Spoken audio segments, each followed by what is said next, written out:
silang pang-usad na isalinguan. And isadi po kita. Una, magkagrupo pong swimming. So, ako po kita 1, 2, 3, 4. Pangyarihan na Diyos, kasilaan ako panamo sa kita kami nagpapasalamat. Na kami pininfeksyonan mo kami kagurangan, kami kalingap tuwiga. Kutsadi na thank you. Yay, salamat namang Diyos ka na oportunidad na ini na kanaming ikibon para sa ikaw. Umaw ka kanimong banal na ngaran.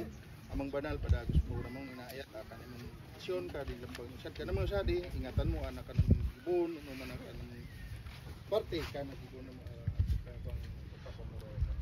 salamat o Diyos, kapangunguna ka ba ng Espiritu, kalang mag-isad, bendisyon itabi, na gagamitin mo sa ramragain o Diyos para sa water baptism. Salamat, ganin mo o Diyos, sa ngaran ni Jesus. Amen. Amen. Jesus, I surrender all to Him I freely give. I will ever love and trust Him in His presence daily. All to Jesus, Savior, I surrender all. All to Jesus, I surrender.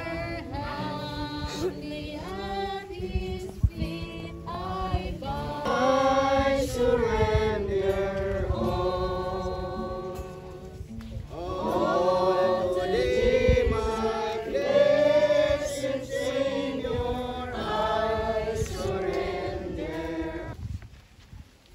is in obedience to the command of the Lord.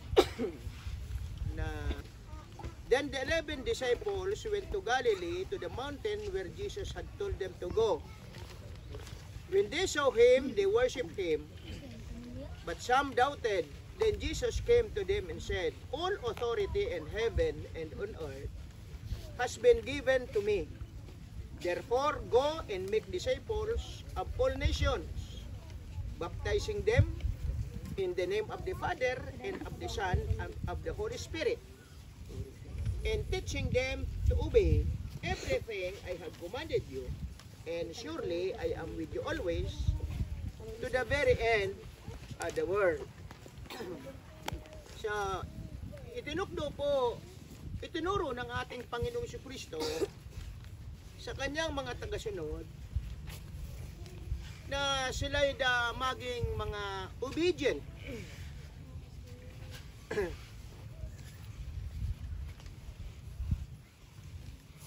Na sundin ang mga itinuturo ng ating Panginoon.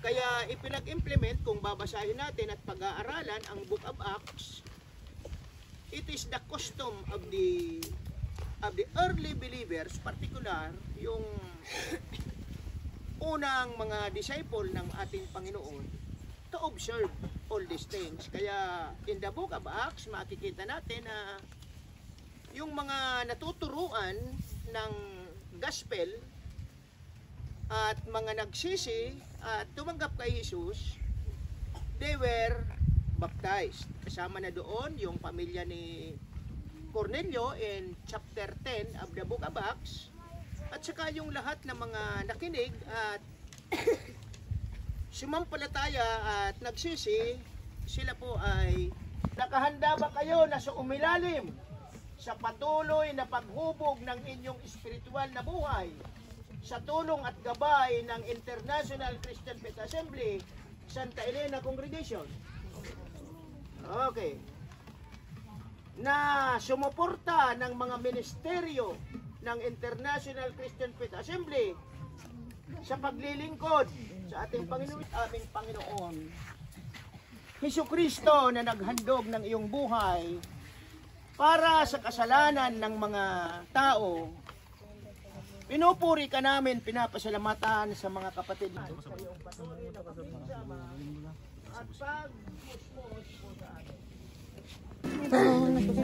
That's who I am. I'm a new creation. I'm a brand new man.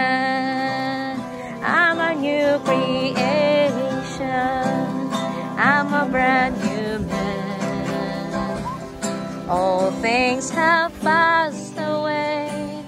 I've been born again, more than a conqueror. That's who I am. I'm a new creation. I'm a brand new man. Oh, to Jesus I surrender. All to Him I freely give. I will ever love and trust Him. Presence really living.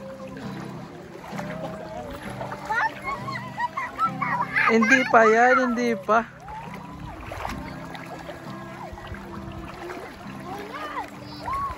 Lamig ng water.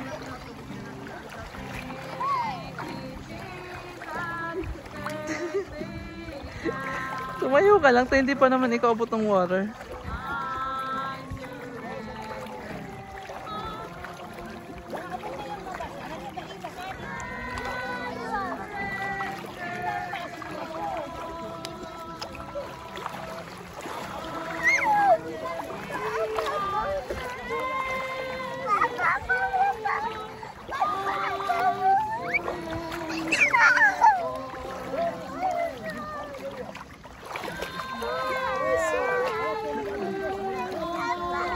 Sige lang ako, kaya mo yun. Doon ka kay Abuela. Doon kay Abuela gini.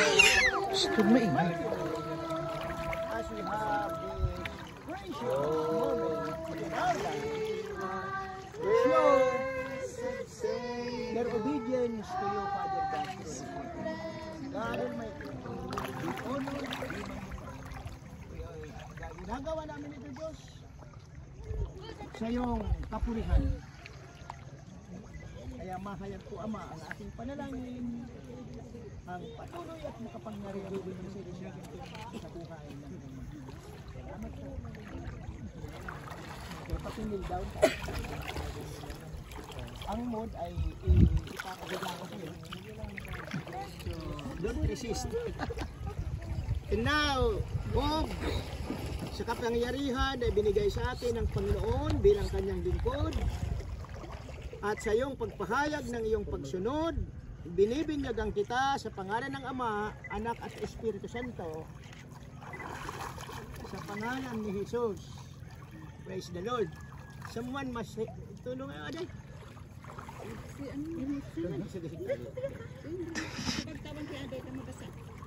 Juan Dore, sa kapangyarihan na pinagtaos ako kan kagurangdan bilang inapod niyang maglingkod, magtukdo kan sa iyang kataramon, sa imong pag-submit sa kabutang ka Diyos, binubunyagan pa ka sa pangalan ng Ama, Aki, Espiritu Santo,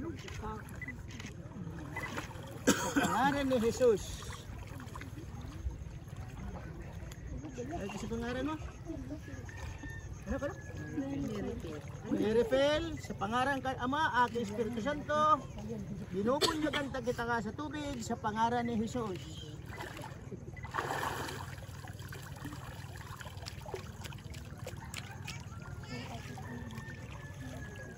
Ikaw man ang sundan.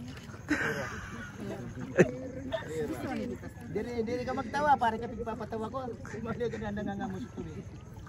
By the power of God given unto me as a minister of the gospel, Hera, I now baptize you in water in the name of the Father, Son, and the Holy Spirit, in Jesus' name. Sere, in Jesus' name, because you have come to God in obedience in water baptism, as a minister of the gospel, I now baptize you in water in the name of the Father, Son, and the Holy Spirit, in Jesus' name. Okay. Praise God. Almighty Father, thank you for these 5 souls who submit themselves to the water baptism. We have received your teaching about this. Mayroon pong mga pagkakataon na susubukin ang kanilang loyalty to you. One favor ang aking hinihiling ko, Diyos, that in times of trial, in times of testing, I pray that the Holy Spirit, according to the pattern of prayer na binibay mo, Diyos, na huwag mo kaming ipahintulot, O Diyos, na matalo ng mga tukso. Sa halip ay bigyan mo sila ng higit na kapangyarihan to resist the temptation and give them the power to live above the circumstances of life. Naunang-una na kanila po. The Spirit fill our hearts and teach us how to pray, that we might be a true family.